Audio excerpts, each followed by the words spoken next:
ஆகாஷ்வாணி மாநில செய்திப்பிரிவு வழங்கும் செய்திச் சுடர். வணக்கம் நேயர்களே. இன்றைய செய்திச் சுடர் நிகழ்ச்சியில் டிஜிட்டல் இந்தியா இயக்கம் செயல்படுத்தப்பட்டதன் நோக்கம் மற்றும் அதனால் ஏற்பட்ட வளர்ச்சி குறித்து பல்வேறு கருத்துக்களை நம்முடன் பகிர்ந்து கொள்கிறார் மூத்த பத்திரிகையாளர் திரு வெங்கடேஷ். வணக்கம் சார். வணக்கம் மேடம். டிஜிட்டல் இந்தியா இயக்கத்தின் நோக்கம் என்ன?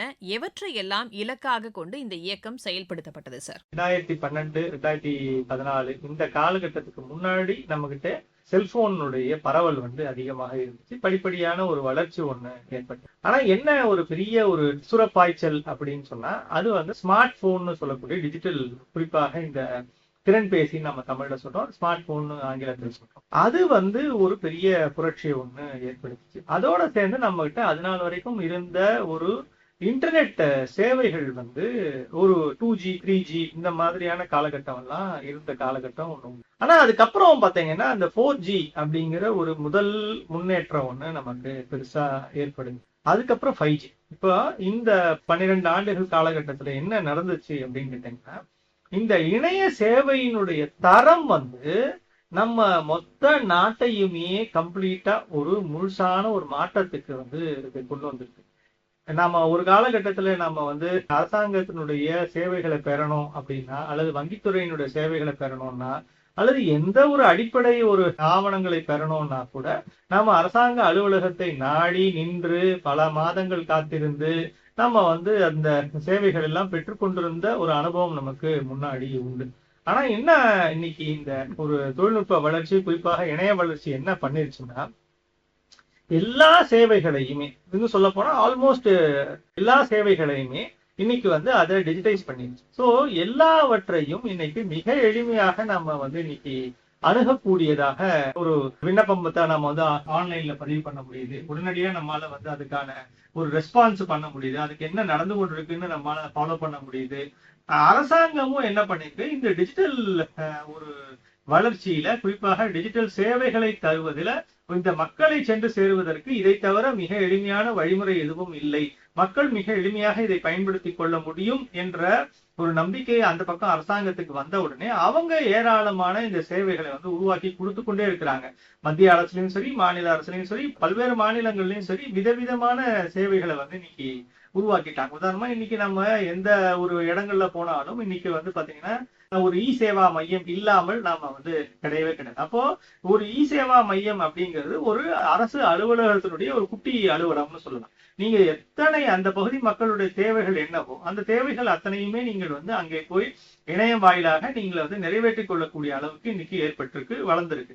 இப்ப எப்படி நம்ம ஒரு மனநிலை இன்னைக்கு 25ல வந்துட்டோம் அப்படின்னு சொன்னா, ஓ இது ஆன்லைன்ல இல்லையா, இது ஆன்லைன்ல இது கிடைக்காதா, ஏன் கிடைக்க மாட்டேங்குது, ஒண்ணு இல்ல ஆன்லைன்ல ஏன் இவ்வளவு தாமதம் ஆகுது அப்படிங்கிற 2வது கேள்வி கேட்க ஆரம்பிச்சுட்டாங்க. அதாவது ஆன்லைன்ல இல்லையா அப்படின்னு ஒரு ஆச்சரியமா கேட்கிற அளவுக்கு அப்படி சொல்லலாம் இல்லையா சார்?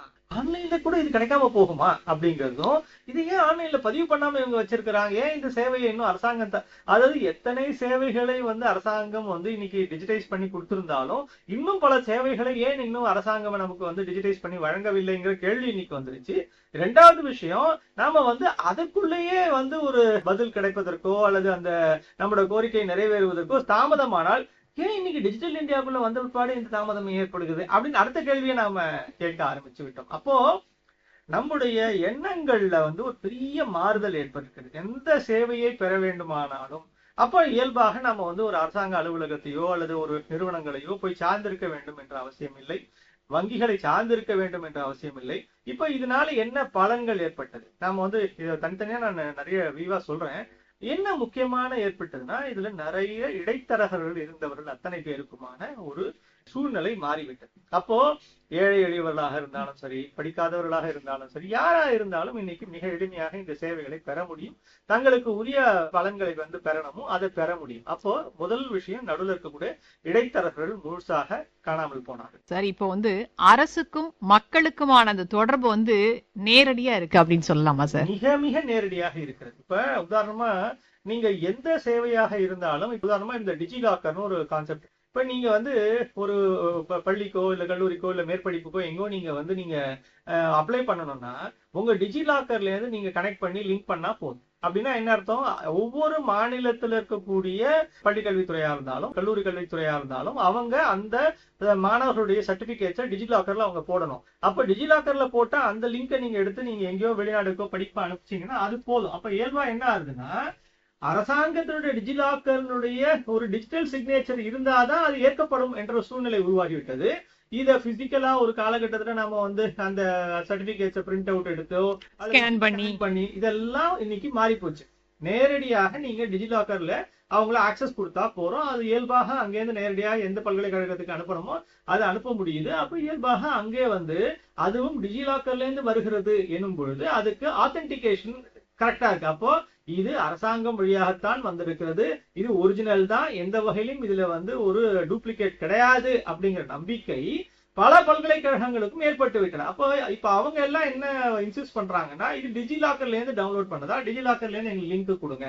அப்போ ஒவ்வொரு இடத்துலயும் ஒவ்வொரு புள்ளியிலையும் நம்முடைய ஒரு தேவைகள் வந்து முழுமையாக டிஜிட்டல் இந்தியா வாயிலாக நிறைவேறி கொண்டே இருக்கின்றன. அப்போ நம்முடைய வாழ்க்கை வேகம் அடைகிறது, நம்முடைய ப்ரொடக்டிவிட்டி வேகம் அடைகின்றன, நம்முடைய அடிப்படையில இருக்கக்கூடிய நம்முடைய திருப்தி ஏற்பட நம்முடைய பொருளாதாரத்துக்கு ஒரு பெரிய பலம் கிடைக்கிறது.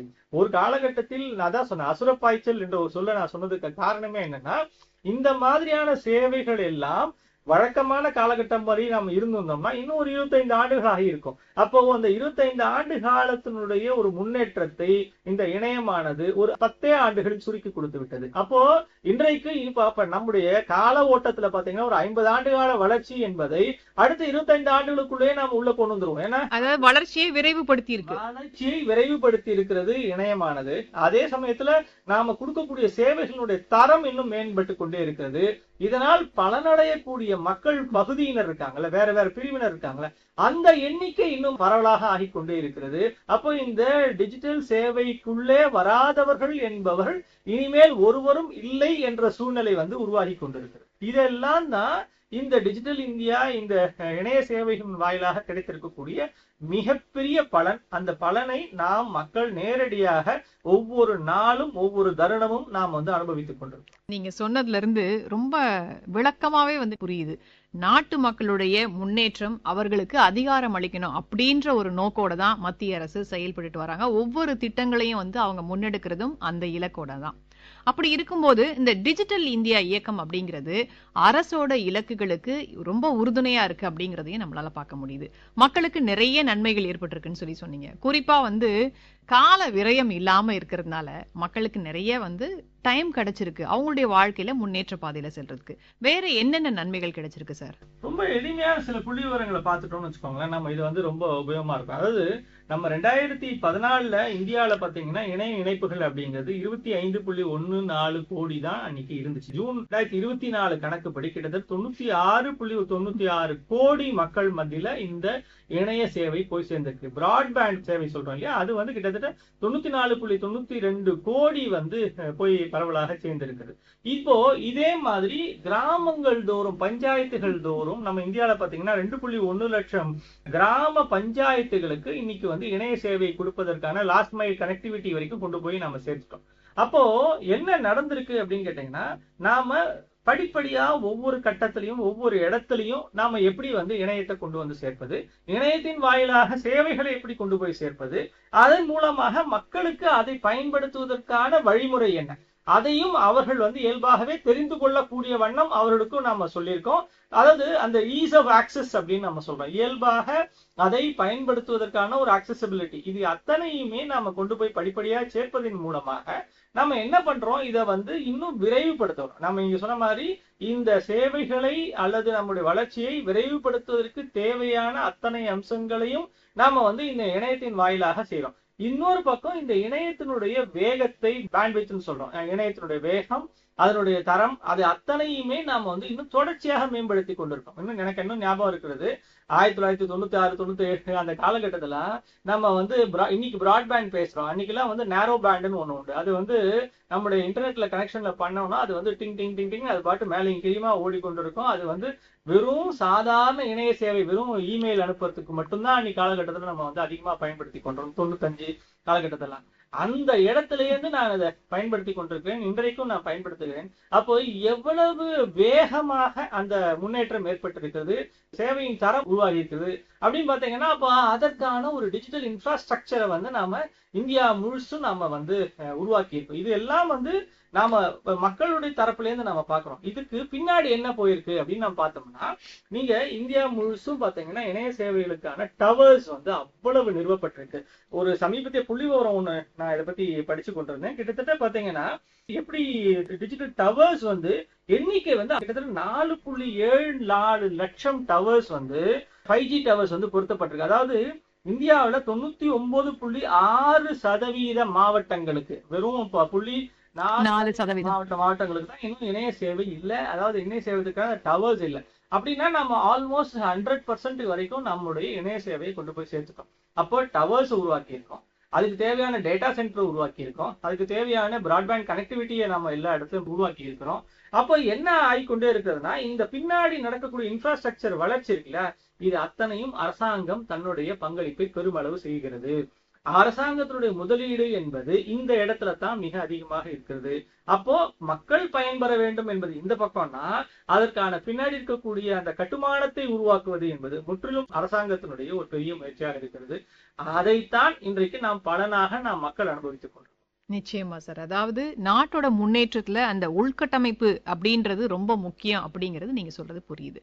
இன்னொன்னு, இந்த டிஜிட்டல் மயம் அப்படின்றது பாத்தீங்கன்னா எந்த தருணத்திலையும் நம்மள வந்து முடக்கல அப்படிங்கிற ஒரு விஷயத்த அந்த கோவிட் காலம் நமக்கு உணர்த்துச்சு அப்படின்னு சொல்லலாம். ஏன்னா டிஜிட்டல் கட்டமைப்பு நமக்கு வலுவா இருந்த அந்த ஒரே காரணத்தினால வீட்டில இருந்து வேலை செய்யறது கூட அன்றைய காலகட்டத்துல வந்து சாத்தியமாச்சு அப்படின்னு தான் சொல்லணும். அப்ப எப்பவுமே நம்ம முடங்கி போகாத அளவுக்கு நம்ம நாட்டோட வளர்ச்சியும் முன்னேற்றத்தையும் இந்த டிஜிட்டல் இயக்கம் வந்து உறுதிப்படுத்தி இருக்கு. இப்போ ஒவ்வொரு துறையிலுமே வந்து இதனுடைய தாக்கம் அப்படின்றது பாத்தீங்கன்னா ரொம்ப அபரிமிதமா இருக்குன்னு தான் சொல்லணும். ஏன்னா நல்ல வகையில ஒரு தாக்கத்தை ஏற்படுத்துறதுங்கிறது ரொம்ப பாராட்டக்கூடிய ஒரு விஷயம் அப்படின்னு கூட சொல்லலாம். எல்லா துறைகள்லயும் இதனுடைய கரங்கள் நீண்டு இருக்கு அப்படின்னு தான் சொல்லணும். எந்தெந்த துறையில ஒரு குறிப்பிடத்தக்க ஒரு மாற்றத்தை இந்த டிஜிட்டல் இயக்கம் ஏற்படுத்துச்சு சார்? நீங்க சொன்ன ஒரு புள்ளியில இருந்தே இந்த விவரங்களை நம்ம ஆரம்பிப்போம். அதாவது குறிப்பா நீங்க சொன்ன கோவிட் காலத்துல நமக்கு ஏற்பட்ட மிகப்பெரிய பாதிப்பு. அன்னைக்கு என்ன நம்ம கிட்ட இருந்ததுன்னா, சரியா சொல்லணும்னா நாம வந்து நம்முடைய பிராட்பேண்ட் இன்டர்நெட் கனெக்டிவிட்டி, போனு, லேப்டாப், இது எல்லாமே நமக்கு ஒரு பரவலாக அன்றைக்கு போய் சென்று சேர்ந்திருந்தது. அந்த ஒரு முதல் 6 மாதங்கள் 7 மாதங்கள் தான் முழு முடக்கத்துக்கு நம்ம இருந்தோம். அதுக்கப்புறம் பார்த்தோம்னா நம்ம படிப்படியா தளர்வுகள் ஆரம்பிச்ச உடனே நாம வந்து வீட்டுல இருந்தே வேலை செய்யலாம். அதே மாதிரி நீங்க பள்ளிக்கூடங்கள் 1 ஆண்டு கழிச்சு ஆரம்பிச்ச போது நீங்க மொபைல்லயோ லேப்டாப்லயோ நீங்க கனெக்ட் பண்ணிக்கொண்டு நீங்க படிக்க ஆரம்பிக்கலாம். அப்போ இது எல்லாமே முழுசும் இந்த ஒரு இணையத்தின் வாயிலாக மட்டும்தான் அன்னைக்கு கல்வி இருந்தது. இணையத்தின் வாயிலாக மட்டுமே தான் பாடத்திட்டங்கள் உருவாக்கப்பட்டன. ஆசிரியர்களும் மாணவர்களும் வந்து தொடர்பு படுத்தப்பட்டார்கள். அதே சமயத்தில் அலுவலகங்கள் இயங்கின. எந்த அலுவலகமும் முடங்கி போகவில்லை. அந்த முதல் 6 மாதம் காலகட்டத்துக்கு அப்புறம் பாத்தீங்கன்னா எல்லாருமே படிப்படியா இயங்க தொடங்கினார்கள். அப்ப இயங்க தொடங்கும் பொழுது அவர்களுக்கு அன்னைக்கு மிகப்பெரிய அளவுல பயன் அளித்தது என்றால் அது இணையம் மட்டும்தான். அது வந்து ஒரு கண்ணெதிரில நாம பார்த்த ஒரு மிகப்பெரிய முன்னேற்றம் ஆகலாம். அதுக்கு அடுத்த பெரிய முன்னேற்றம் அப்படின்னு சொன்னோம்னா யூபிஐ. இன்னைக்கு நாம வந்து அத மாதிரியான ஒரு சேவை உலகத்தரத்துல எங்கேயுமே இல்ல. நிச்சயமா சார். அதுல வந்து சாதனை கூட நம்ம படைச்சிருக்கோம். அப்போ இன்னைக்கு பாத்தீங்கன்னா இந்த டிஜிட்டல் பேமெண்ட்ஸ் அப்படிங்கிறது இன்னைக்கு சாதாரண 5 ரூபாய் 10 ரூபாயை கூட வந்து நாம இன்னைக்கு யாரும் வந்து கையில காசு வச்சுக்கிறது கிடையாது. எல்லாத்தையுமே டிஜிட்டல் பேமெண்டாக நம்ம பண்ணுவதற்கு நம்ம உருவாக்கிட்டோம். இன்னி வரைக்கும் இந்திய அரசாங்கம் வந்து முழுமையாக அதை இலவசமாகத்தான் வைத்திருக்கிறது. நீங்க சேவை வழங்குபவர்கள் அத்தனை பேருமே அதை வந்து ஒரு சேவை நோக்கத்திலிருந்து அதை நம்ம செய்யணுங்கிற ஒரு எண்ணத்துல அரசாங்கம் உறுதியாக இருக்குது. அப்போ என்ன நடந்துச்சு, எல்லார் கையிலும் மொபைல் போன் வந்துச்சு, மொபைல் போன்ல இன்டர்நெட் இருந்துச்சு. இப்போ ஆப் நீங்க டவுன்லோட் பண்ணிக்கணும். அந்த ஆப்புக்கான பின்னாடி பேக் எண்ட் சர்வீசஸ் வந்து உறுதி செய்தது என்பது அரசாங்கம் தான். நேயர்களே, இந்த நிகழ்ச்சியின் 2ஆம் பாகம் நாளை ஒலிபரப்பாகும்.